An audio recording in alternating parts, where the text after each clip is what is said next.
I'm excited to introduce the newest addition to our range of electric wheelchairs, the Moving Star Ns101 SF. Previously known as the Joyrider, the Ns101 is an ultra-lightweight electric wheelchair that splits into two parts for easy handling and transport. To separate the frame, pull the pins and twist them. Now step on the anti-tip wheel. This will allow you to easily lift the frame off the rear section. Collapse the frame and you are ready to load. Weighing in at only 1.2 kilograms for the battery, 8.2 kilograms for the frame and 12.1 kilograms for the drive unit. It features a weight capacity of 115 kilograms and a battery range of up to 15 kilometers on a single charge. Assembling this electric wheelchair is just as easy. Lift the parts out of your boot.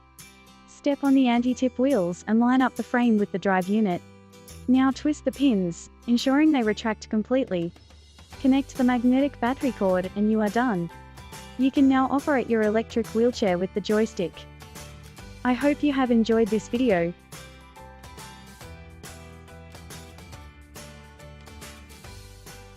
Thank you for shopping with MobilizeMe.